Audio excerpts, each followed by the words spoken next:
Hello and welcome to a section where we will cover building a high waters application. A little bit of a backstory on high waters application. I live in Houston, Texas, and flooding is a real big issue in Houston. Pretty much every year Houston floods and people are stranded, people lose their cars, their houses, and so on. So I thought it would be a great idea to create an application that can notify other people using maps that this area is flooded, don't come over here. And this resulted in high waters application. Let's see how this works. So this is what we will be implementing in these two sections of, first of all, setting up your application and then also integrating it with the Firebase. You can see on the left-hand side that this person is in California or San Francisco, and on the right-hand side, we are in Houston, Texas. Now, if this person adds an annotation basically representing that, hey, don't come over here, it's flooded, you will see that this particular region also on the other phone gets updated. And this is updated without me clicking anywhere, right? So this is the cool thing about the Firebase real-time database. Now, if I'm in Houston and if I'm going to add one pin, you can see immediately on the left-hand side, that pin also appears. This is amazing, and this is exactly what we're going to build. We are also going to make sure that if a pin gets deleted somehow from the admin, then it won't basically show up over here and gets updated. So I'm really excited about this section, and I'm sure you are. So let's get started. Now that you have seen what we will be building in this particular section, let's get started. I'm going to launch Xcode and create a brand new application. So click on the Create New Xcode project, and from the template for the project, go ahead and choose a single view application. You can name your application anything, obviously. I'm going to call it High Waters, as indicated in the first lecture, that this is the project we'll be working on. Say next, and now you have to choose the destination of the projects. Now, go ahead and choose any destination that you like. I'm going to choose a very, simple destination, in my case, in a start project, but obviously you can choose any destination that you like. And there we go. We have created a very basic project. Haven't really written any code. Let's go ahead and run the application to see that if everything builds correctly and if we can actually launch the project in a simulator, as you can see. There we go. The simulator is actually working, and let's see if we can actually send the simulator into a different desktop. That actually would be a much better idea. So here we go. So you can see that our application is now completely blank. There's nothing in the application. All right. So our first objective is to display at least a map on the screen. All right. So let's go back, stop it, go to the view controller, actually go to the storyboard. And you'll see that this is the view controller that we're using. This is the default view controller, which is added by default when you actually create the project, which is called the view controller, and it is controlled by the viewcontroller.swift file. Now, if we are interested in displaying a map control, in the toolbox you can search for a map view, and you'll see that there is already a control called map get view. So simply drag that control and go ahead and place it in the middle. Now we can go ahead and set some constraints on it. So we will set up that from everywhere the pinning location will be 0. So basically it's going to expand out, and it's not going to constrain by margin, meaning it's going to fill up the complete screen. All right, so let's see actually what happened over here. I think we forgot to maybe do this one. There we go. So there we go. It actually now takes up the whole screen, as you can see, where our map view is displaying on everything. All right. Now let's connect this map view control somewhere into a controller. Now if I have to do that, I will have to create an IB outlet. So IB outlet weak var, and we'll call it map view, which is of type a mk map view control, or a map view control, which we're going to see. Go ahead and import the map kit. And let's see if we have an mk map view control. There we go. Also make sure that you need to connect this IB outlet you just created to the actual map view control, which is on the storyboard. So let's go back to the storyboard and go ahead and right click on the view controller, and you can see right over here there is a map view control being displayed under the outlets. You can simply drag and drop it over here, and that is pretty much it. That's going to allow you to connect the IB outlet with the MK map view control. Now let's go ahead and run this application and see what it actually looks like. And here we go, and you can see that immediately when you added the map view control, you have a map being displayed inside your basically inside your view controller. And since we have configured the map view control to take up the whole screen, you can see that the map view is being controlled or is being displayed on the complete screen. Now you might notice that the map view is not as smooth. I mean, it is a little bit slow and sluggish. Unfortunately, there's nothing you can do about it. This is a bug in the Xcode simulator, which actually makes it super slow. You can actually zoom in, but you can see it's a little bit sluggish on that end. And if you run it on your device, you will see that it works perfectly fine. So this is not some problem on our code or on your machine. It is most probably a problem with how the Xcode simulator is rendering the map. Okay, so there we go. So we were able to start the project and we were able to display a map. But you can see that currently we don't really display our current location. I mean, where are we located? I mean, it should at least tell us our current location and maybe also indicate it on the map using some sort of a placeholder or some sort of an annotation that this is the user's location. So this is exactly what we're going to learn in the next lecture. So in the last lecture, we were able to display the map into our MK map view control, but we were not able to display any kind of a location, the user's location. So I want to display where I am using some sort of an annotation in the MK map view control. So let's get started with that. In our view controller, first thing we need to do is we need to use the CL location manager delegate. So CL location manager delegate.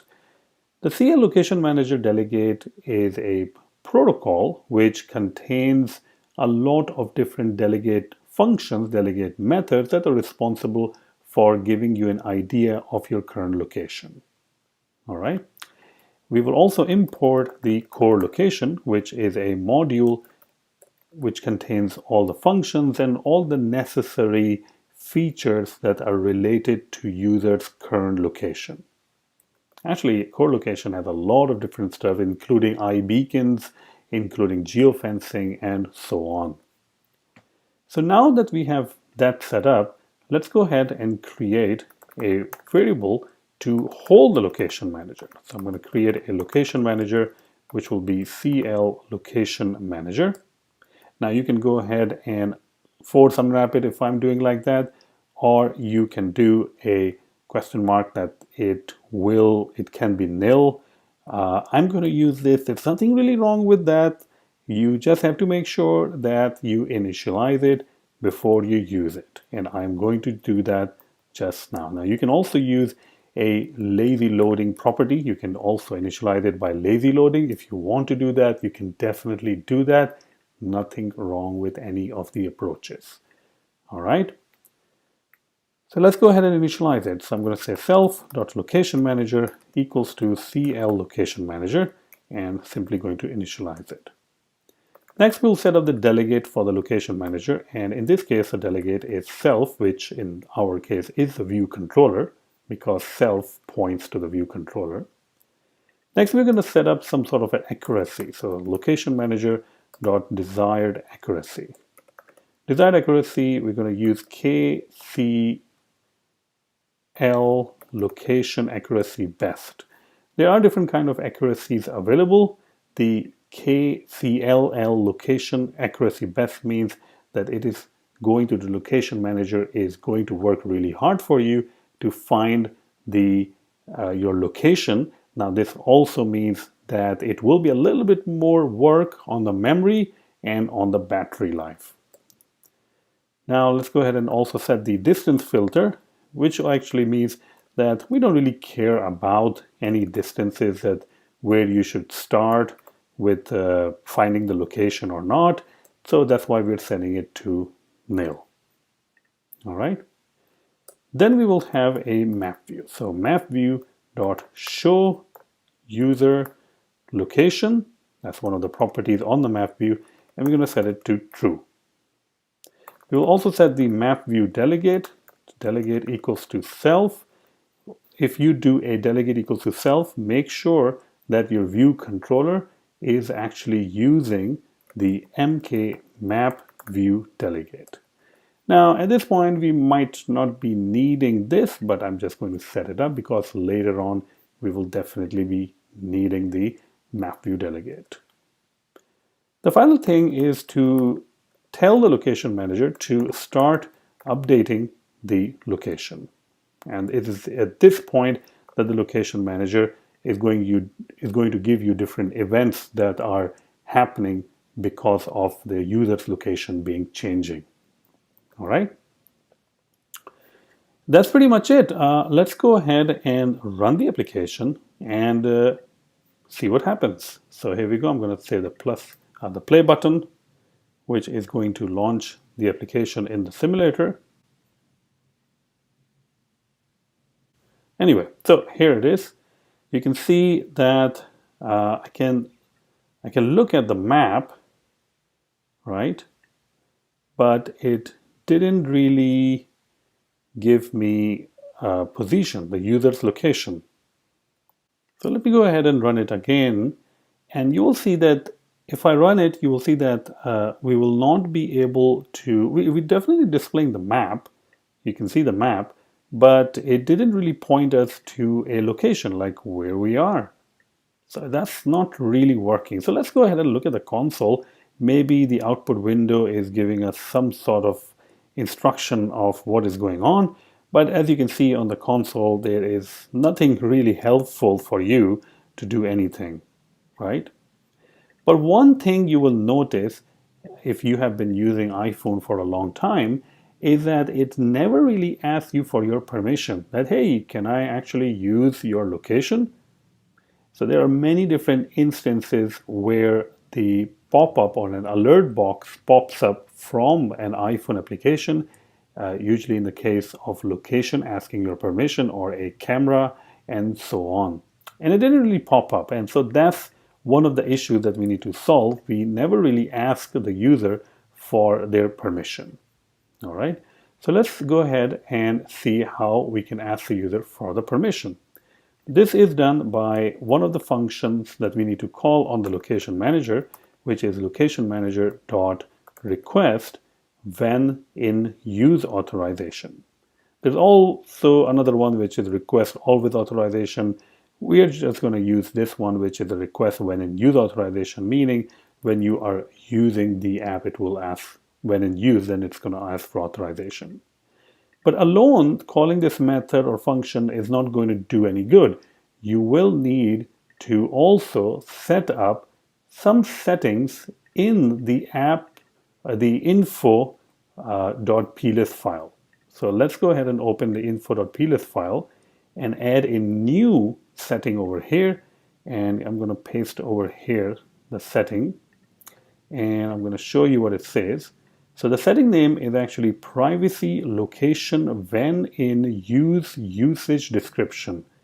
This is the key and the value is whatever you want to provide. So I'm going to say over here that high waters requires your permission to work correctly. This is your custom message. You can provide any custom message that you want. In our case, I'm simply writing high water requires your permission to work correctly. All right, with this changes in mind and everything is done, let's go ahead and run the application again. And let's go ahead and see in the simulator. And here we go. You can now see an alert box and look at what the alert box is actually saying. If you see carefully, it says high water requires your permission to work correctly. This is the same exact message, the value that we typed in into the info.plist file, right? I'm going to say over here allow, and as soon as I do allow, you can see that it actually gives me the location. Now this location right now, it is working on the simulator, so you can see that this location is actually located at the Apple campus. If I zoom in more, you will see that it is very close to, or it is part of the Apple campus. Now I am not in California, so actually this one is for a car actually moving along. Let me see if I can location. So it's a freeway drive. So I'm just going to say, if I say Apple, so it might actually move back later on. All right. So let's go ahead and run it again. And let's go ahead and run it again. And now I have changed the simulator. So it's not going to be simulating a freeway drive. It's going to be at the Apple campus. So hopefully it's a stationary position. So let's go ahead and zoom in again. And you will see that it shouldn't be moving now. It should just be at one stationary position at the Apple campus. And you can see it does lag a lot when you're working with a simulator. There's nothing wrong with our code. It is just a bug in Xcode 9.2 that that is causing it rendering issues and all that. And here we go. So you can see now you are actually at the Apple campus. Now, since this is a simulator, it is kind of assuming by default that I am at Apple campus. If you do want to mimic some other situation, like a different kind of location, you can actually do that by saying city run, city bicycle ride, freeway drive, or even a custom location. All right. And you can also do, like, you can say that if I am in different city or different place, like a different part of the world, like Sydney, Australia, or Hong Kong and Mexico City. So all of these places, you can actually do that. All right, but we won't be really using those things. So right now you can see that our current location is actually being displayed.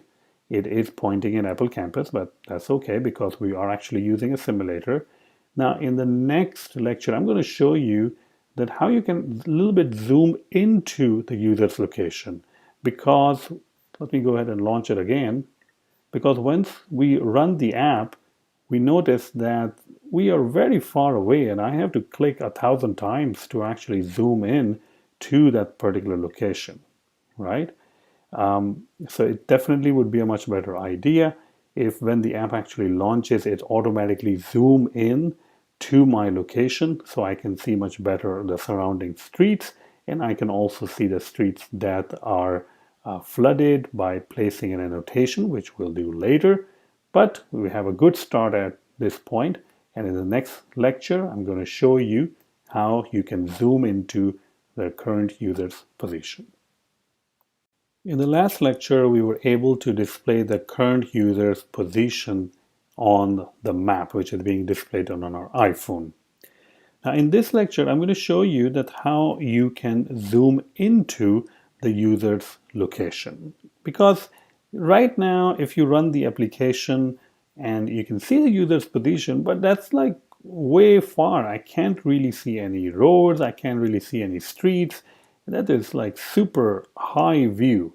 So it's much better idea if we zoom in so I can see the roads close by and see if those roads have any problems or not, or do I have to take any precaution or an alternate route.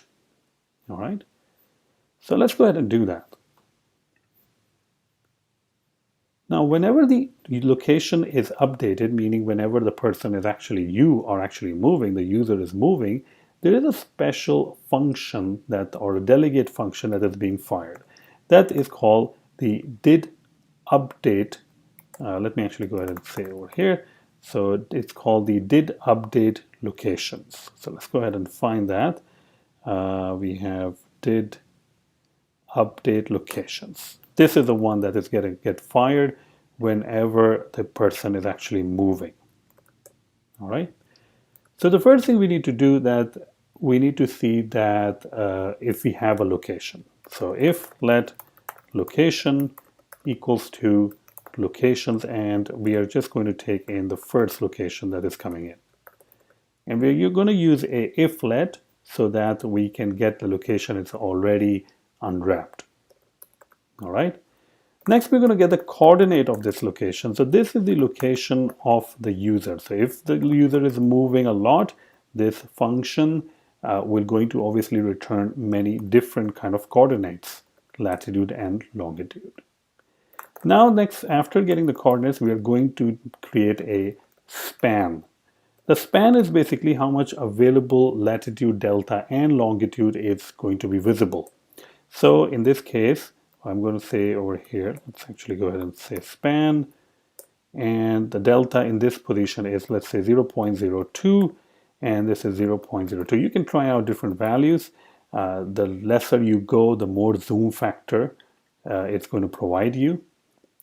And next, we're going to create a region, MK coordinate region, with the center being set up as the coordinate and the span being set up as a span factor that we just calculated.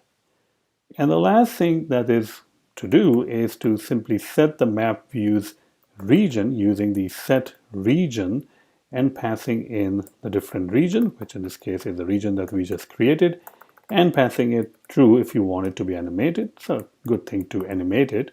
Looks nice actually. So that's pretty much it. Now let's go ahead and run our application and see if it actually zooms into the current user's position. So here we go. You can see it's, once again, the simulator is very slow, but you can actually see that now we are actually zoomed in, and we can actually zoom in more. I mean, we can actually go in and zoom in more if we want to, but you can see it kind of resets it to the 0.02. All right. Let's go ahead and change that. If you want to change that, you can simply go over here and change it to a different value, like 0.01, or even you can go further, much lesser number or a smaller value, which will provide you kind of like a more zoom in factor. All right. So here we go. You can see a little bit more zoomed in. And now I can definitely see the surrounding streets and surrounding highways around me. And if those areas are flooded, if we will put some annotation, obviously, then I can completely see it because I'm zoomed in, and I will try to avoid those areas. All right. Now, in the next lecture, we're going to try to add a button which will allow us to add a flooded region. And that flooded region, obviously, we will store it in the Firebase using the latitude and the longitude supplied by our current user's location. Okay, so now that we have our map being displayed and we are also zooming in, the next thing that we need to do is to provide some sort of a capability to our user so they can press a button and add an annotation indicating that don't visit this area, it's flooded. So we're going to do that by adding a button on top of our map view control. So let's go ahead and create a function over here. We're going to call it setup UI. You can call it anything that you like. Private function setup UI. Why private? Well, this function will not be called from anywhere outside. It is a private function for this particular view controller. Now inside this function, we are going to create our button. All right, so I'm going to write the code dynamically. If you like, you can actually create a button by dragging, dropping, and all that stuff. So let add button, or let's call it add flood button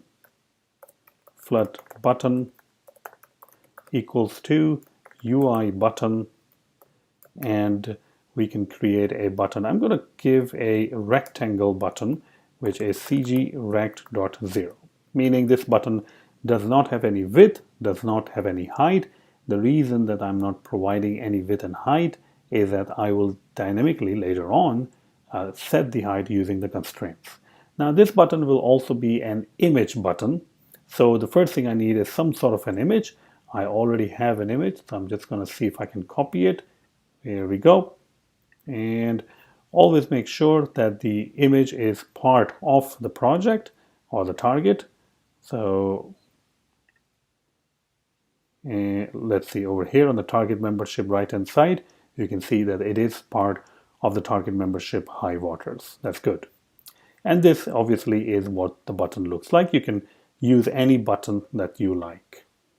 So now let's go ahead and set the image or the image of the button to that particular image. So I'm going to say set image and then provide the name of the image, which in this case is plus image, I think, plus dash image. I don't really have to provide the extension of the image because it's a PNG image. This is for the state which is normal. That should be okay. Let's go ahead and build our application, and everything should be okay at this point. All right, so next thing I need to say is that add flood button dot translates auto math into constraints. I'm going to say false, meaning that I will be responsible for creating the constraints for this particular button. Also, let's go ahead and add the target for the button, which means that what will happen if you actually click the button. The target in this case is self, which is the view controller. The action, meaning the function that will be called, is a selector, which will be add flood annotation. All right, so this is the function that will be fired, add flood annotation. For what kind of control event? I'm going to say touch up inside. All right. Now we don't really have the add flood annotation function right now, but don't worry about it. We're going to add it later. And finally, we're going to say self.view.add subview and add the flood button. So add flood button. Now, although we have added the flood button, it doesn't really have any width and height. As you can see on line number 40, we have explicitly specified that our button is rectangle of 0, meaning no width, no height, nothing. So now we'd have to use the auto layout constraints to set the width and the height of the button. So let's go ahead and do that. We're going to start with, first of all, setting the position of the button. So add flood button dot center x anchor dot constraint, and we are going to use a constraints over here, which is this one, and it will be constrained. The center of the button will be the center of the main view, which in this case is self.view, and go ahead and activate it. So that's the center part of it. So the X, meaning the horizontal center.